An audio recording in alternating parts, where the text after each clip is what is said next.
De alguna forma, las personas que viven esos controles los han normalizado porque entienden que la actuación policial es así. Por supuesto, hay una lógica de funcionamiento institucional que responde, por supuesto, a un racismo estructural. Al final tienen a la población racializada controlada, desmovilizada. Si las personas negras son las que más son paradas, más son denunciadas, y tú estás alimentando con esos datos sesgados un algoritmo, luego produces que la inteligencia artificial venga a reproducir la discriminación estructural que ya tenemos, ¿no?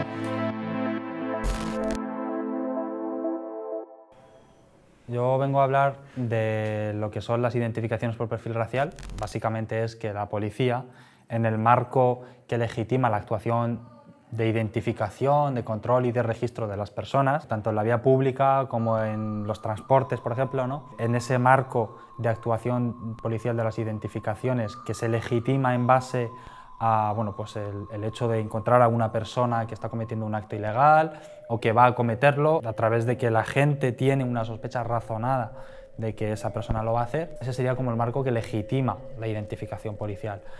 Cuando hablamos de identificaciones por perfil étnico-racial, lo que estamos señalando es que ese marco no se cumple y que la gente, la actuación que lleva, la lleva a cabo en base a las características raciales de la persona que identifica. No identifica a la persona porque esté cometiendo un delito o lo vaya a cometer o tenga indicios de que lo vaya a cometer, sino que la identifica por su color de piel, por su vestimenta, por su origen, porque viene atravesado por un sesgo racial, ¿no? Lo que me encuentro cuando doy este tipo de talleres es que la gente, de alguna forma, las personas que viven esos controles, los han normalizado porque entienden que la actuación policial es así con todo el mundo, pero la realidad es que no. La realidad es que hay controles masivos contra unos determinados grupos sociales y lo que diferencia a las personas blancas de las no blancas es que las personas blancas se las identifica por unos criterios razonados, justificados, objetivos, mientras que las personas que no son blancas se las identifica básicamente en base a la sospecha de lo que representa su cuerpo.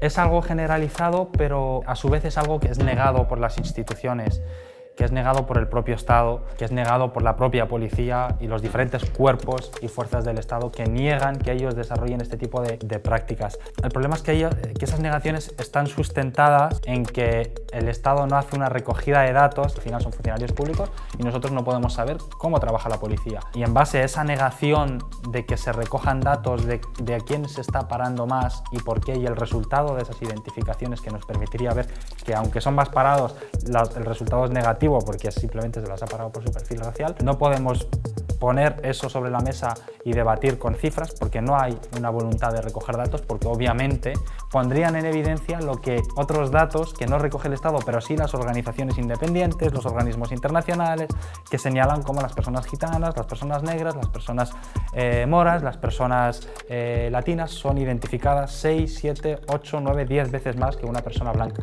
Y que cuando se sacan adelante iniciativas que pretenden registrar la actuación policial, pues se encuentra con palos en la rueda por parte de los sindicatos policiales, de los propios agentes o de las administraciones que no quieren poner sobre el papel lo que sucede, ¿no? Hay una falta de voluntad política muy clara. La Universidad de Valencia realizó una investigación y concluyó en su informe que las personas negras tenemos un 42% más de posibilidades de que nos pare la policía por la calle sin motivo aparente. Denunciar y comunicar sirve también para recoger datos que demuestren que siguen habiendo personas u órganos que en nombre del Estado presumen la criminalidad de otras personas basándose solo en su origen racial o étnico. Hay un racismo institucionalizado porque estos controles no se basan únicamente en el prejuicio que tiene la gente, sino que responden a unos órdenes, responden a unos protocolos, a unos márgenes de actuación de los agentes de policía, ¿no? Hace poco entrevistaba al presidente del Consejo por la Eliminación de la Discriminación Étnico-Racial y él se encontraba con un operativo policial y cuando interpelaba a los agentes, les preguntaba que por qué estaban deteniendo solo a personas negras, los agentes le dicen habla con el jefe del operativo policial y el jefe del operativo policial lo que le dijo es que paran a personas negras porque, bueno, le dijo personas de color, pero paran a personas de color porque son las que delinquen más, ¿no? Por supuesto hay una lógica de funcionamiento institucional que responde, por supuesto, a un racismo estructural. Este tipo de identificaciones racistas tienen un sentido, pues al final tienen a la población racializada controlada,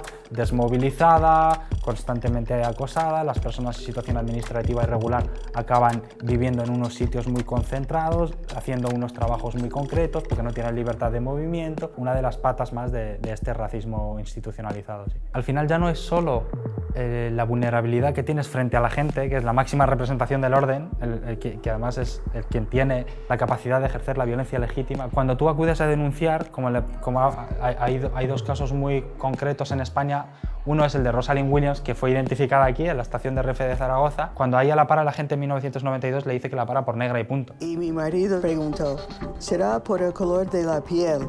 Y el señor dijo, sí, estamos buscando personas como ella. Y cuando ella va a la justicia española, el Tribunal Constitucional le da la razón a la gente. Hay una sentencia del Tribunal Constitucional del 2001 en el que este organismo dice que parar a personas en base a sus características físicas es legítimo porque permite saber a la policía quién es esta situación administrativa regular. En el 2009, cuando la Comisión de Derecho de la Comisión Europea acaba condenando a España por parar a Rosalind Williams por el uso de sus características físicas, lo que dice este organismo de la Comisión Europea es: esto que ha dicho el Tribunal Constitucional no solo es falso, sino que es peligroso y es racista, porque presupone que españoles son solo aquellos que son personas blancas y el resto no son españolas y por lo tanto hay que identificarlas para demostrar su situación administrativa y su legalidad o ilegalidad, ¿no? Y al final esto también genera una incapacidad a la hora de denunciar, ¿no? Porque 20 años, estamos hablando de que 2 décadas para poder sacar justicia por una identificación racista requieren recursos, requieren una fuerza, una trayectoria que no todo el mundo tiene, ¿no? Y al final lo que sucede con las identificaciones por perfil racial es que se impone la impunidad, ¿no? Al final es muy difícil denunciar. Las mismas lógicas racistas que operan, como puede ser las identificaciones racistas de la policía, son trasladadas luego a la inteligencia artificial, ¿no? Al final los algoritmos son fórmulas matemáticas y que se nutren de datos.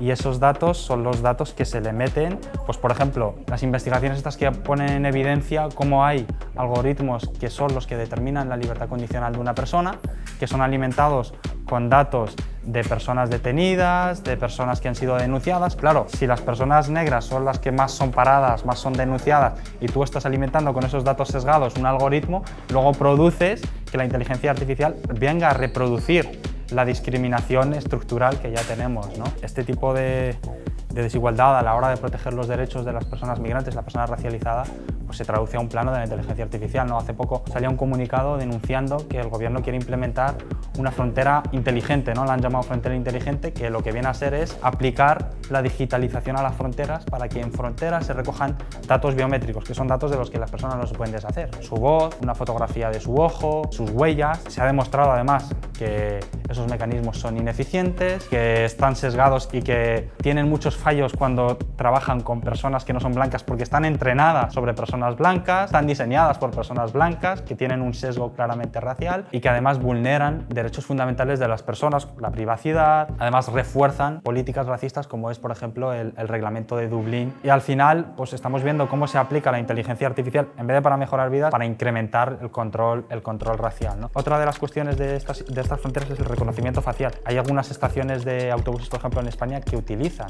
el reconocimiento facial. No sabemos quién recoge esos datos, para qué, a dónde van a parar. En general, subyace de todo esto es la falta de transparencia y la vulneración de la intimidad, ¿no? Al final lo que se dice mucho es que la privacidad es libertad, ¿no?